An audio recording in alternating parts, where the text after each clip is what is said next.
Hello there, everyone. This is Apostle Jonathan, and I would like to welcome you on this new podcast of the Apostles' Take. And right now, I'm here in Madrid, Spain. At ngayon po ay nakatayo ako dito sa tinatawag na Cathedral de la Almudena. This is one of the iconic spots here in Spain, and right across this cathedral is actually the palace, or they call it Palacio de Real. And I remember 22 years ago, I was here as the speaker of our third church anniversary of the PMCC Fourth Watch of Madrid, Spain. And I'm standing right now behind this towering statue of the Apostle Paul.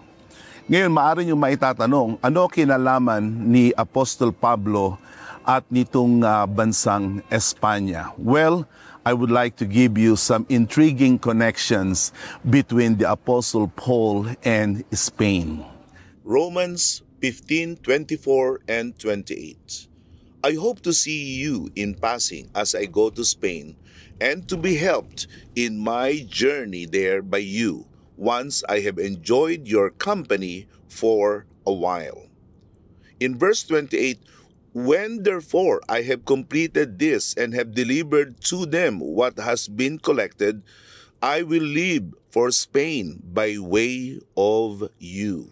Hindi sinasabi ng ibang aklat ng banal na kasulatan o sa ibang sulat ni Apostol Pablo na siya nga ay nakapunta o nakatungtong dito sa bansang Espanya. The Bible doesn't really give us, especially the epistles of the Apostle Paul, a definitive take that Apostle Paul indeed was successful in visiting Spain. Now, if we are going to look at, however, extra biblical sources o itong mga kasaysayan, mga kasulatan na sinulat ng mga tao na nabuhay din na kasama ni Apostol Pablo, ay lilitaw na si Apostol Pablo ay naging matagumpay na bumisita siya sa Spain. And I'm talking about the writings of this church father by the name of Clement. He was called in church history as Clement of Rome. Now, may tatanong nyo, sino itong si Clement of Rome? In Philippians 4:3, may binabanggit doon na Clement, si Apostol Pablo. And church historians agree that this Clement in Philippians 4:3 is actually the Clement that wrote the first and second Clement, which is actually regarded in history as an extra biblical source material for Christians, but they are not canonical and they are not actually something that we must regard as inspirational. At ito ang sabi ni Clement of Rome. Babasahin ko sa inyo ang kanyang isinulat 30 years after Apostle Paul actually died. Now, Clement of Rome was actually a church father, meaning he was one who lived with Apostle Paul. He was a contemporary of Apostle Paul, and he was probably one of the students of the Apostle Paul. And this is what he said. Paul had preached in the Easts and in the Wests. He won the genuine glory for his faith, having taught righteousness to the whole world and having reached the farthest limits of the West. 1 Clement 5:5-7. According to this church father Clement, Paul reached the farthest limits of the West. So yun ang isinulat ni Clement, that Paul reached the farthest limits of the West. Now, it's very interesting that Spain, during the Roman times, was actually regarded as the end of the world. Ganito ang tingin ng sanglibutan noon sa panahon ni Pablo, sa panahon ng ating Panginoong Hesus, na ang bansang Espanya ay ang kaduluduluhan ng mundo, the end of the world. Sa katunayan, merong isang lugar dito sa Spain, sa probinsya ng Galicia, west coast of this country. They call this as Cabo Finisterre, which in Latin means the ends of the earth. Sinasabi nila na kapag ka ikaw ay pumunta noon sa lugar ng Cabo Finisterre or Cape of Finisterre, talaga namang sabi nila ay yun na ang dulo ng sanglibutan. So that's how the people during the time of the Romans regarded Spain. Spain was called the ends of the earth. So again, I just want to emphasize to you that there is no definitive account in the New Testament scriptures that Paul indeed went to Spain. Wala tayong mababasa sa Bagong Tipan na si Pablo nga ay pumunta sa Spain. Bagamat gusto niyang pumunta.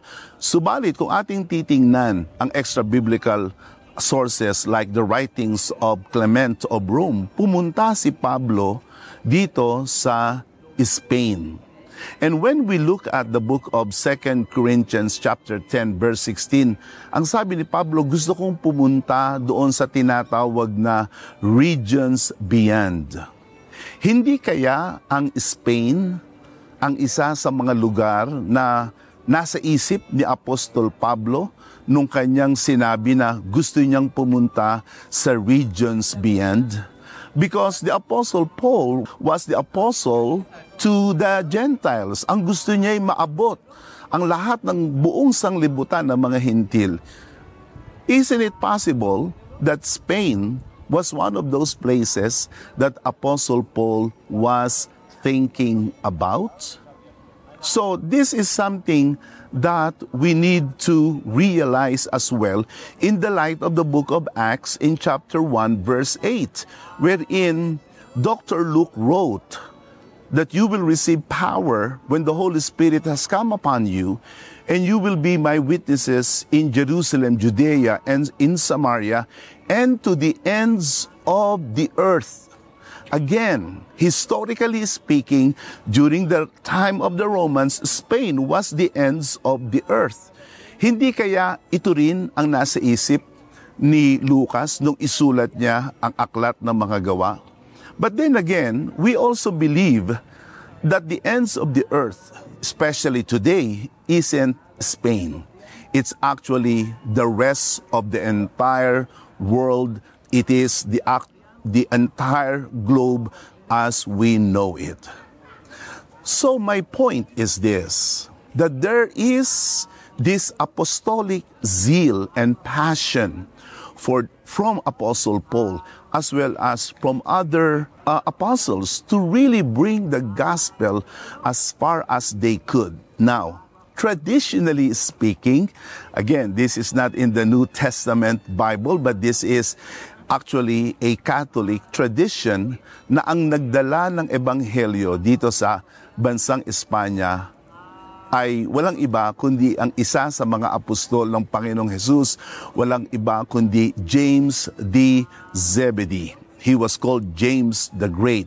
He was one of the sons of Zebedee, James the Zebedee. At siya ang unang nangaral dito sa Spain, where else in Galicia, where it was considered during the time as the ends of the earth. Makikita natin, mga kapatid, na itong damdamin ng mga apostol na dalhin ng ebanghelyo sa buong sanglibutan ay ito talaga ang damdamin ng Diyos. And we must be able to preserve and keep this apostolic seal to bring the gospel throughout the ends of the world. That is why I'm here right now in Madrid, Spain, to speak on the 25th anniversary of the PMCC Fourth Watch here. Ang puwersa ng ating global mission ay makaapostol. Our presence in 80 plus countries of the world testify to the power of the preaching of the gospel throughout the ends of the world. And we must keep this apostolic zeal. We must keep this apostolic fervor na ating abutin ang ating buong mundo ng ebanghelyo ng ating Panginoong Jesus. We must bring the gospel to our families, to our neighbors. We must bring the gospel of Jesus Christ to our sphere of influence, to our circle of friends. We should start from there, but we should not stop there. Kailangan nating abutin ang nasa paligid natin, ang ating kapamilya, ang ating buong sangbahayan, ang ating bansa, subalit hindi dapat tayo tumigil doon. We must go beyond the borders. We must go beyond our comfort zone. Because this is the spirit of the apostles. They wanted to bring the gospel beyond their comfort zone, to the places, and even to the people that are very challenging and quite difficult to reach.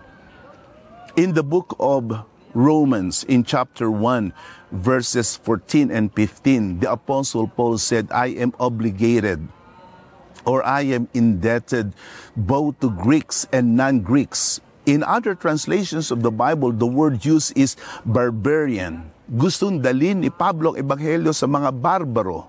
Now, interestingly, the word barbarian actually means anyone who doesn't speak the Polish language of the Greeks and they do not practice the Greek culture. So ang tawag nila ay mga barbaro. But it also connotes being uneducated and being uncivilized. Marahil sapagkat sa tainga ng mga Greeks noon, pag narinig nila ang mga barbarians na nagsasalita, literally, ang tunog ng kanilang salita ay parang bar. Parang ganun ang tunog ng lengguwahe ng mga barbarians sa mga Greek, bar. Kaya ang salitang barbaro, meaning it is a language that is gibberish, language that is not polished. And Paul said, I wanted to bring the gospel even to the barbarians. That's why I would like to visit you and preach to you the gospel of Jesus in Rome. You know, when you look at all of these things, we need to realize that we must bring the gospel pretty much to anywhere and to anyone. This is the point of the season of expansion. Win more. Sa Spanish, ang tawag nila ay gana más. Win more, gana más. Ibig sabihin, we must bring the gospel of Jesus Christ to more people. We must bring the gospel of Jesus Christ to more countries. We must bring the gospel of Jesus Christ using more platforms, using more instruments and tools. Fourth Watchers, God is doing marvelous in this season of expansion. We must bring the gospel beyond the borders, the shores of the Philippines. That's the reason why the Home Free Global Crusade is something that we invest in, because it is in keeping with the spirit of the apostles then and now. And this time, we're going to look deeper into the subject of the global mission. We have seen how the Apostle Paul, during his time, really worked hard in order to bring the gospel to the regions beyond. At nung ako ay nasa Madrid, Spain, I did some little historical investigation. Doon nga sa aking isinare sa inyo na ang bansang Espanya nung panahon ng mga Roman times ay ang kanilang itinuturing na ends of the world. At ito ay isang katawagan na kilalang-kilala sa panahon na iyon. At sa kanyang sulat sa mga taga-Roma, makikita natin sa Romans 15:24 and then 28, we can see the intense desire of the Apostle Paul to visit Spain. And during the Roman times, Spain was actually considered that place as the ends of the world. Kumbaga, iyon sa panahon ng mga Romano ang kadulu-duluhan ng sanglibutan sa panahon na iyon. At ito ay isang bansa na nais na mabisita at madalaw ni Apostol Pablo. Gaya ng ating napag-aralan, hindi sinasabi ng bagong tipan kung naging matagumpay nga si Pablo sa pagpunta sa Espanya. However, in Philippians 4:3, the Apostle Paul mentioned about a certain individual, a fellow believer by the name of Clement. And according to extra-biblical sources, Clement, writing 30 years after the death of the Apostle Paul, Paul was able to actually reach Spain. At ito ay ang patotoo nitong si Clement na sinasabi na isa siya sa mga church fathers who was a contemporary of the Apostle Paul, if not even a student of this Apostle Paul, the apostle to the Gentiles. So, in my personal estimation, hindi malayo nga na si Apostol Pablo bilang apostol ng mga hentil ay naging matagumpay sa kanyang pagdako sa bansang Espanya, bagamat ito ay hindi tuwirang binabanggit sa banal na kasulatan. Sapagkat ito ang nais ni Apostol Pablo, na dalhin ang ebanghelyo sa tinatawag na regions beyond.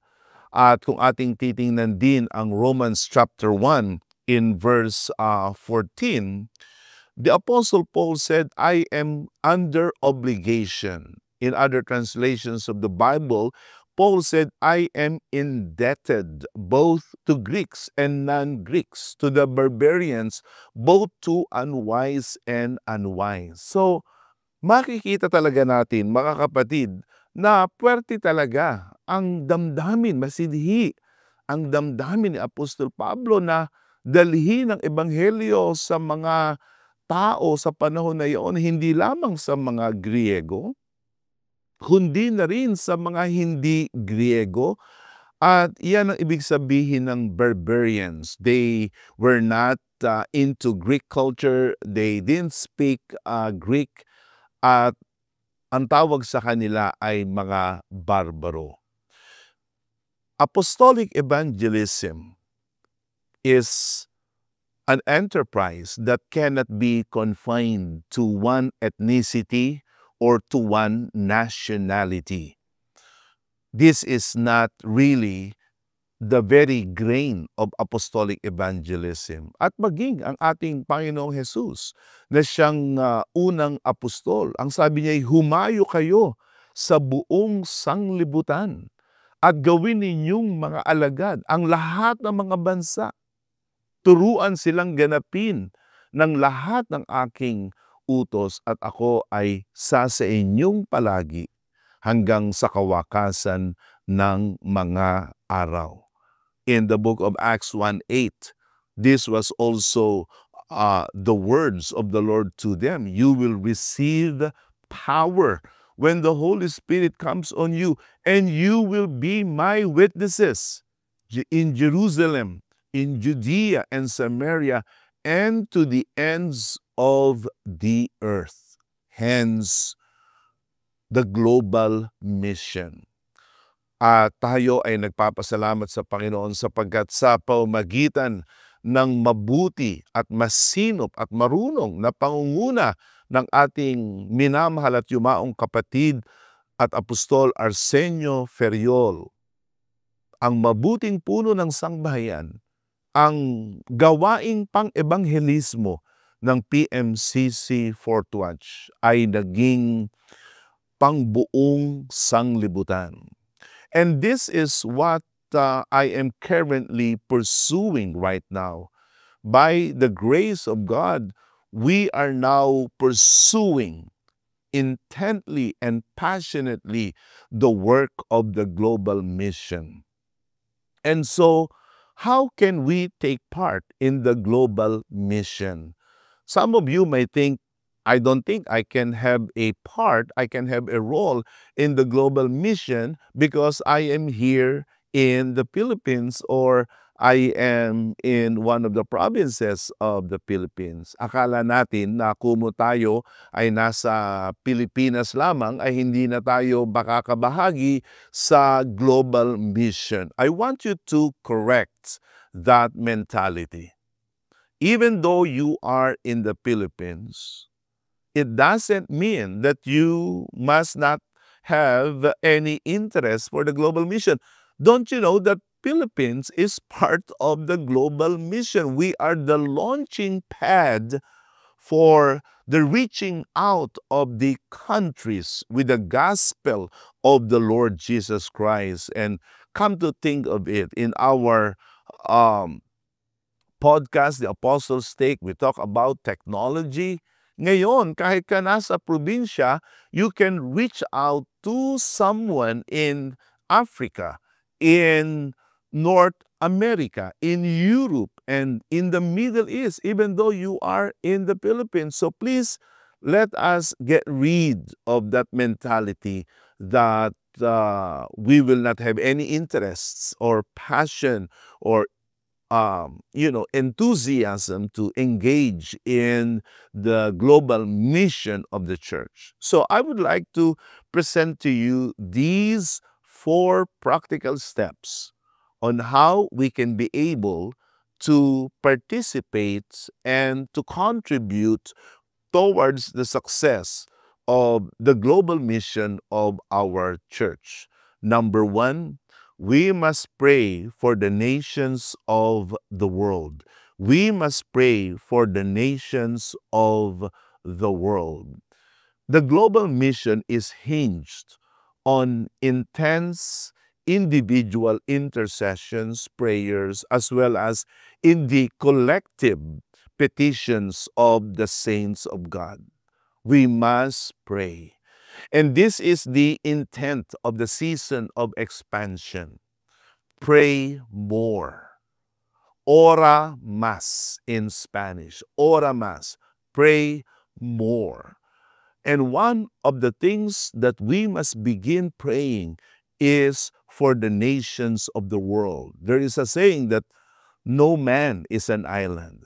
We cannot simply think about the things in the Philippines or the things wherever you are residing right now. You are a citizen of the world. And we must pray for the nations of the world. Wherever you are tuning in from right now, you are a member of the nations of the world. And the hearts of the people can only be flung open when we pray. We need to pray. There is no other way I could really say it. I cannot stress it enough. We must pray. Kailangan nating ipamagitan. Kailangan nating ipanalangin ang mga bansa sa ating mundo ngayon. The Apostle Paul says in the book of 1 Timothy in chapter 2, in verse 3 to 5, according to him that God wants all men to be saved. This is good and pleases God, our Savior, who wants all people, regardless of their nationality, regardless of their ethnicity, regardless of their skin color or culture. God wants all people to be saved and to come to a knowledge of the truth. So, we must pray. Hindi lamang ang ating bansang ginagalawan ngayon o bansang ating kinabibilangan ngayon ang kailangan nating ipanalangin, kundi kailangan nating ipanalangin ang mga bansa ng mundo, lalong-lalo na ang mga bansa na kung saan ay meron tayong mga kalipunan na.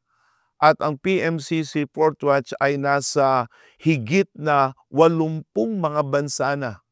The PMCC Port Watch maintains a very vibrant ministry in over 80 plus countries of the world.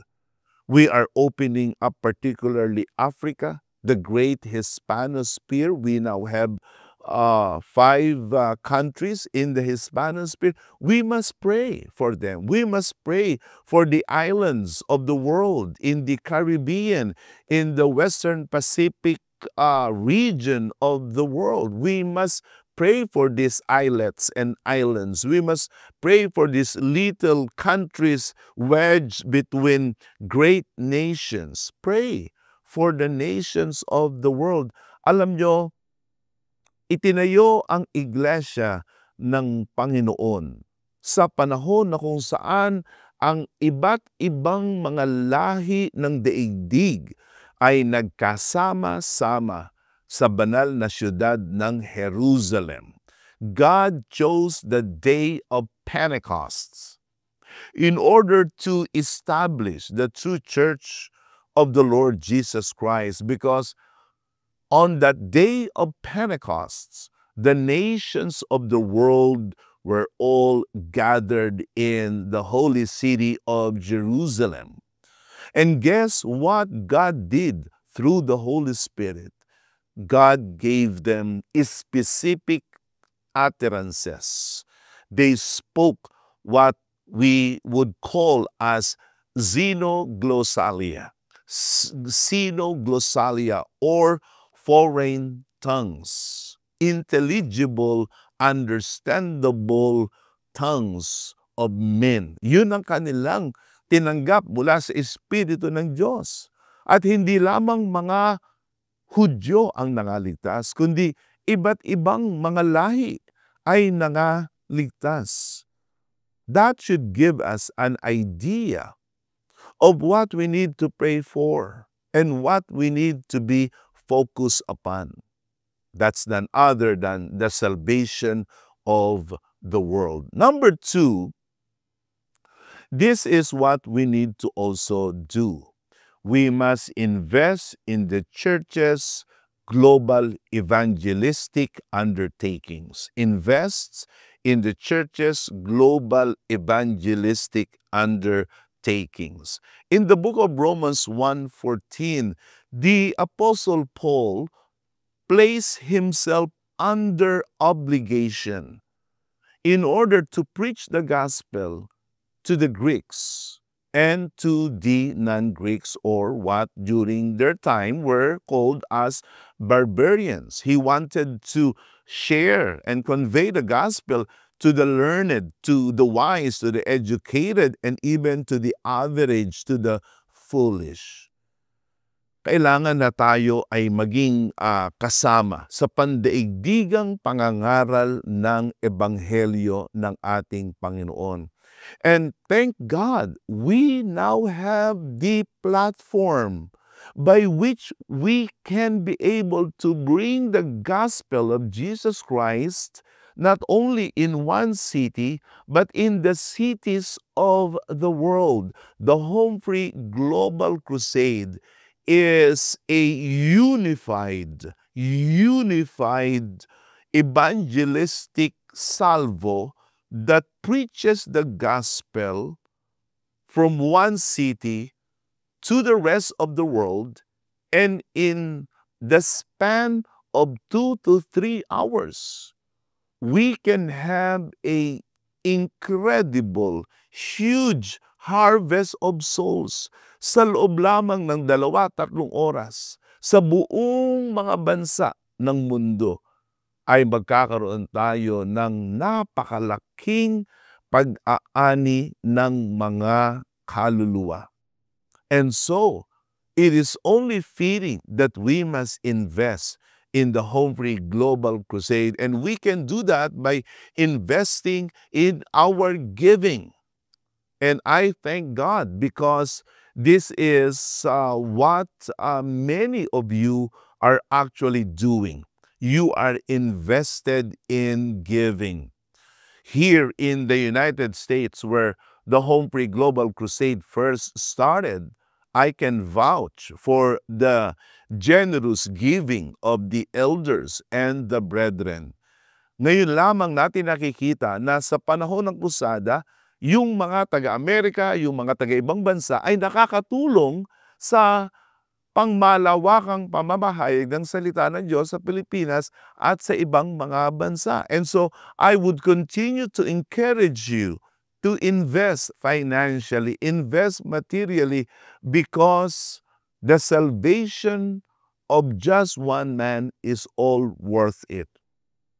Kung sa tingin ninyo ay magastos, kung sa tingin ninyo ay masyadong malaki ang hinihingi ng pagliligtas ng mga kaluluwa, sa palagay ninyo, may hihigit pa ba sa halaga ng buhay na ibinigay ng ating Panginoong Hesus? Iniligtas niya tayo sa pamamagitan ng pagbubuwis ng kanyang buhay.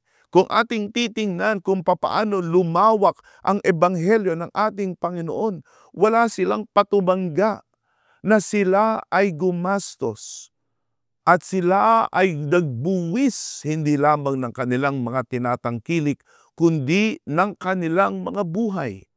The Apostle Paul even said that I am willing to spend and be spent for the sake of your souls. And I praise God that many of you, especially here in the United States, where I am taping right now this Apostles' Take, I am amazed at the incredible financial, material, and physical and emotional investments of the leaders and the brethren. Just so one person, one household and family could be able to receive salvation. I came across a testimony of one elder from North Carolina.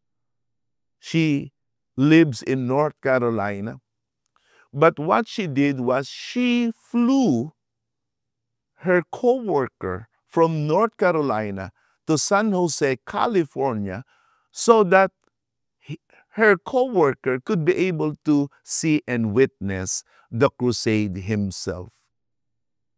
May mga bisita na ating pinapamasahihan, may mga bisita na ating isinasakay, pero ito inilipad mula sa isang estado patungo sa isang estado para lamang maligtas. I am amazed.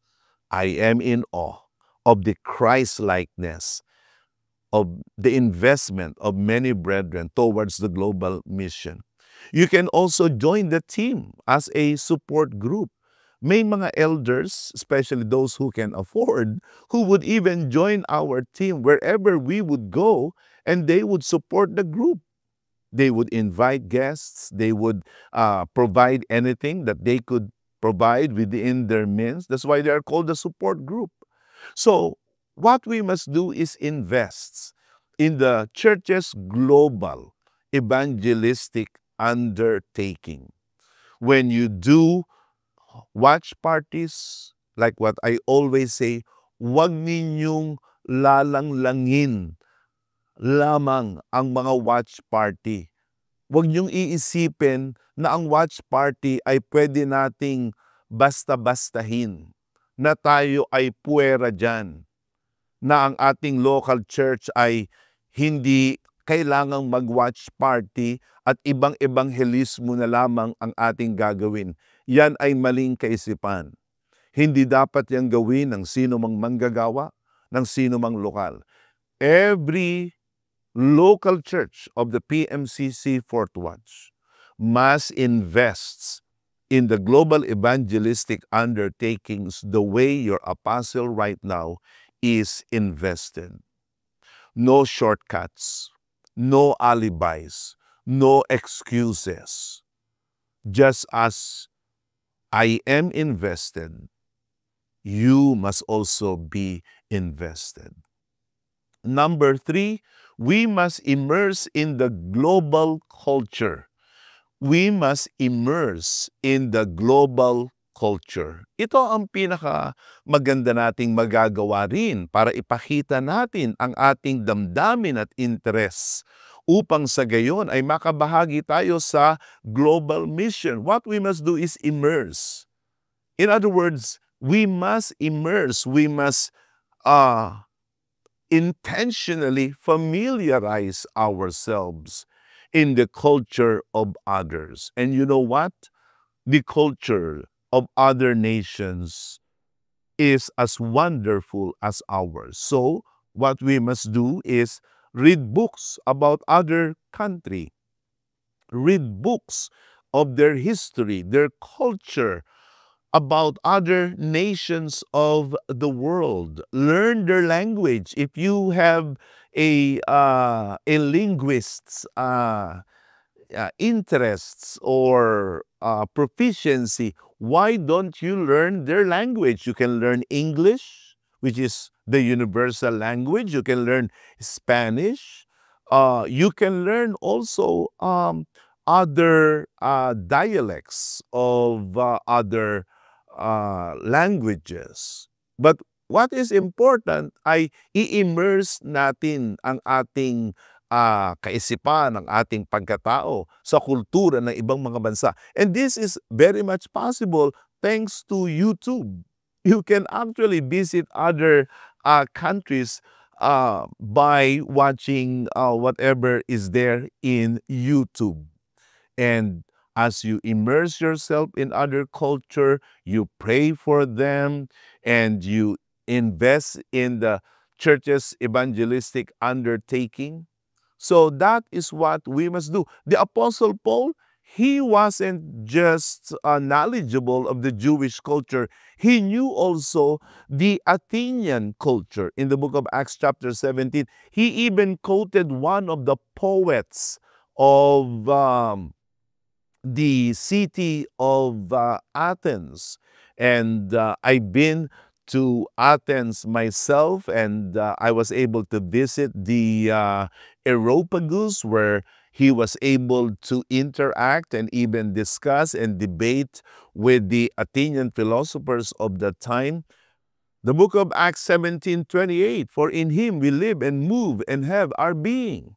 As some of your own poets have said, we are his offspring. Kaya makikita nyo doon na alam ni Pablo ang mga tula, ang mga sulat, the literary works of the Athenian, of those Epicurean Stoic philosophers. He was very much knowledgeable of them. Lalong-lalo na sa ating na mga kapatiran at mga kapasturan na nasa global mission, we must not confine our knowledge in the sphere of our own Filipino culture. Dapat alam din natin ang kultura ng mga bansa na ngayon ay ating ginagalawan. So, the third practical step is this, that we must immerse in the global culture. And then, number 4,